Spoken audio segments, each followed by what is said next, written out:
네, 계속해서 마켓 전략 세워보는 시간입니다. 유망 종목도 제시를 해드리겠습니다. 오늘 이 시간 KTB 투자증권의 김재윤 연구위원 모셨습니다. 어서 오세요. 네, 안녕하세요. 네, 일단 오늘은 코스닥 시장 0.83% 비교적 긍정적인 양상을 나타내고 있는데 그래도 또 아직까지는 불확실성이 다 해소가 된 건 아니잖아요. 시장 어떻게 보고 계십니까? 저는 조금 조심해야 되는 시장이라고 보고 있습니다. 네.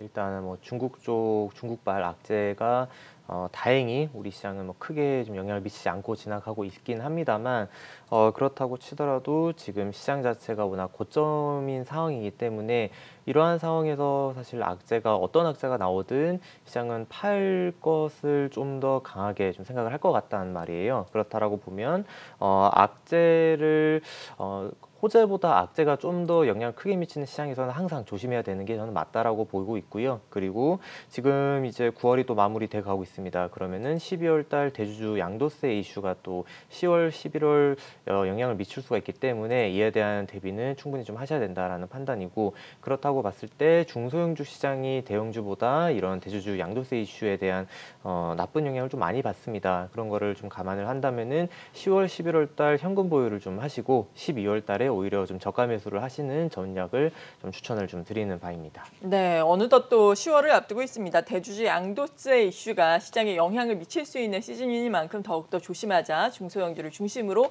주의가 필요하다라고 말씀을 해주셨습니다. 그래도 또 유망 종목은 접근을 해볼 수 있는 종목들이 있잖아요. 어떤 종목 가지고 오셨어요? 네, 뭐 항상 이런 시장에서는 오히려 종목들을 잘 픽하는 게 또 맞아요. 중요하잖아요. 네, 네. 오늘은 인텔리안테크를 좀 준비를 해봤습니다. 제가 한 여러 번 말씀을 드린 종목인 것 그렇죠. 같아요. 저 오랜만에 좀 가지고 나오긴 했는데 최근 주가 흐름이 나쁘지가 않습니다. 우주 테마 같은 경우에 사실 작년 초 작년 말 그리고 올해 초 이렇게 크게 한 붐이 일었었는데 지금 다시 시작된 느낌이 들어요. 이제 네. 미국 쪽에서부터 시작된 느낌이 들고 그 이면에는 이런 미국의 스페이스X라든지 버진 갤럭틱이라든지 유인 우주선을 지금 쏘기 시작했다라는 게 좀 포인트가 될 것 같습니다. 근데 이러한 시점에서 우주 테마가 같이 불 때 저궤도 위성 관련된 부분은 항상 이야기가 나오는 부분이고요. 특히 원앱이랑 스페이스X, 아마존 이게 세 회사가 진행하는 저궤도 사업 같은 경우에 비욘드 5G 이후에 통신 사업을 어떻게 진행할 거냐에 대한 여러 대안으로 좀 떠오르고 있습니다. 근데 이러한 시점에서 이 에리오의 안테나를 제조를 하는 인텔리안테크가 최대 수혜를 받을 수 있을 거라고 저는 좀 기대를 하고 있고요. 특히 인텔리안테크가 원앱 쪽으로 이러한 저궤도 위성 안테나 공급을 이미 시작을 했고 지금 수주 잔고가 대략 한 1,100억 정도 남아 있습니다. 근데 수주 잔고는 이미 거의 한 2년 전부터 받아놨던 물량이에요. 근데 매출이 언제 발생을 할지를 항상 기대를 하고 있었는데 올해 7월부터 생산이 들어갔습니다. 네. 그러면은 대략 한 이번 달 아니면 다음 달 정도부터 매출 발생은 지금 일어날 겁니다. 그 이유가 원앱이 서비스를 올해 말부터 좀 시작을 합니다. 서비스를 시작을 하게 되면은 이런 원앱의 고객들에게 안테나가 깔려야 되고요. 그러면은 원앱의 고객이 인텔리안테크의 안테나를 자기네들이 깔고 인터넷에서 사용한다. 이렇게 보시면 될 것 같습니다. 그러면은 이제 본격적인 매출이 원앱향으로 발생을 하게 되고 지금 원앱은 또 발주가 좀 늘어날 수 있을 것 같아요. 왜냐하면 올해 말부터 원앱이 서비스가 시작을 한다라고 제가 말씀을 드렸잖아요. 이게 북반구부터 시작이 됩니다. 그러면 점차 북극에서부터 이제 적도 부근으로 서비스가 늘어나게 되면은 이제 내년 5월 달까지 지금 인도 시장까지 지금 진출을 한다라고 원앱이 밝히고 있는데 인도 시장 같은 경우에는 굉장히 좀 특이한 게 인터넷을 쓸 수 있는 인구가 지금 40%밖에 안 돼요. 60% 인구가 아직도 인터넷을 쓰지 못하고 있고 그러면 이거를 인구로 환산을 해보면 대략 8억 5천만 명이나 됩니다. 그러면 8억 5천만 명이 원앱의 시장 대상이라고 보시면 되고 그러면은 8억 5천만 명이 이 저궤도 위성의 안테나를 집에다 깔기만 하면은 인터넷을 못 썼던 사람들이 인터넷을 쓸 수가 있게 되는 겁니다. 그것도 유선망보다 훨씬 저렴한 가격으로요. 그러면은 이 인텔리안테크의 안테나를 공급하는 대상, 그 시장 자체가 8억 5천만 명의 인도 시장까지 확대가 될 수 있다. 이렇게 봐도 될 것 같고 그렇다라고 보면 인텔리안테크 지금 수준이면은 아직 좀 시작 안 한 주가 아닐까 이렇게 말씀드릴 수 있을 것 같아요. 그렇다면 지금 말씀을 들어보니까 실적이 상당히 급격하게 좋아질 수 있을 것 같네요. 4분기 정도부터 우리가 어느 정도까지 실적을 기대를 해볼 수 있는 건가요? 네, 우선 인텔리안테크가 올해 상반기까지 실적이 그렇게 좋진 않았어요. 네. 네, 그렇지만 말씀해 주신 대로 원앱 쪽으로 매출이 하반기에 들어가게 되면은 원앱 쪽으로 최소한 60억에서 100억 정도의 매출은 3분기, 4분기 정도 때 발생할 수 있을 겁니다. 그래서 올해 실적은 대략 한 작년 정도와 비슷하게 들어갈 거고요.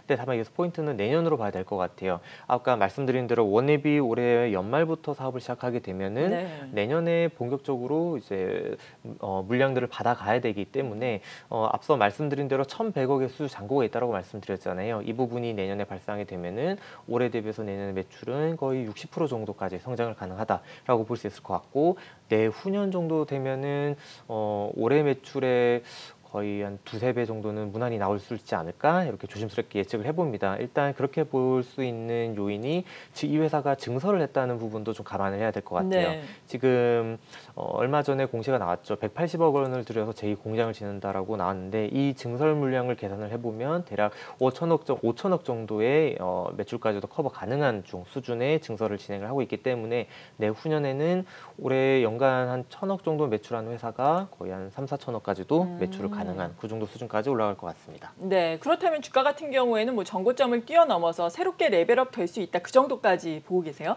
네, 뭐 단순하게 주가는 실적의 바로미터라고 볼 수 있잖아요. 그렇죠. 네, 그렇다라고 보면 매출이 3배, 4배가 뜬다. 그러면은 영업이익은 그보다 더 뛸 거고요. 네. 영업 앨리베이지 효과 때문에 더 뛸 거고 그렇다고 보면 주가도 그 정도는 올라와야 되지 않을까 이렇게 말씀드릴 수 있을 것 같아요. 네, 인텔리안 테크 기대감을 가지고 지켜보겠고요. 다음 기업은 어떤 곳인가요? 다음 회사는 이제 그린플러스 네. 말씀드리겠습니다. 스마트팜 국내 1위 업체이고 그리고 이 회사에 대해서 제가 스마트팜으로는 저번에 한번 말씀을 드렸는데 알루미늄 사업부를 말씀을 드리지 않았던 것 같아요. 예. 네, 이 회사가 원래는 알루미늄 사업을 하던 회사고 그러니까 알루미늄을 가지고 가공을 해서 여러 가지 뼈대를 만들어서 파는 사업을 했었습니다. 그래서 거기서부터 스마트팜으로 사업이 확장됐던 회사인데 최근에 알루미늄 쪽이 좀 심상치가 않아 보입니다. 뭐 다른 알루미늄 업체들도 주가가 많이 뛰었는데 오히려 그린플러스는 주가가 변동이 없었습니다. 그래서 저는 알루미늄 쪽으로 그린플러스 한번 봐도 되겠다라고 싶어서 한번 스터디를 해봤더니 그냥 재미있었던 게 이 회사가 최근에 기사가 나온 게 있어요. 알루미늄 테이너라는 새로운 신제품을 만들어서 네. 이거를 대기업 쪽으로 지금 공급을 진행을 하고 있다 이런 기사가 나왔는데 이 회사가 만드는 알루미늄 테이너가 기존의 스틸 테이너를 좀 대체를 하는 거라고 보시면 됩니다. 이런 테이너라고 제가 말씀을 드리면은 보통 마트에서 사용하는 카트랑 비슷한 개념이라고 보시면 될 것 같아요. 네. 근데 기존의 스틸 제품 같은 경우에는 이제 녹도 쓸고 그러다 보니까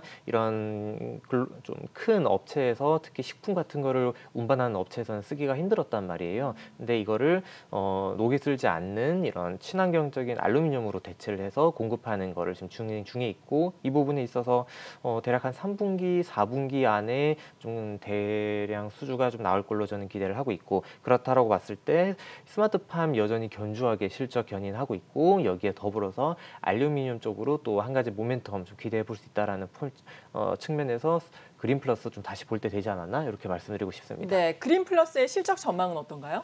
실적은 뭐 꾸준히 계속 잘 나오고 있습니다. 일단 스마트팜 같은 경우에 이런 지자체 쪽 수주가 계속 나오고 있고요. 그리고 글로벌 수주가 좀 계속 진행됩니다. 그리고 하반기 때는 호주 쪽의 수주가 좀 기대가 되기 때문에 하반기도 YOY로 좀 큰 폭의 실적 성장 기대를 할 수 있을 것 같고요. 그리고 내년도에는 이런 호주 쪽뿐만 아니라 지자체 그리고 좀 정부에서 또 신규로 진행하는 스마트팜 밸리 또 수주가 기대가 되기 때문에 YOY로 한 30-40% 성장은 꾸준히 이어나갈 수 있는 회사 이렇게 말씀드리겠습니다. 네, 오늘 이렇게 인텔리안 테크 그린플러스에 대해서 함께 공부를 해봤습니다. KTB 투자증권의 김재윤 연구위원이었습니다. 고맙습니다.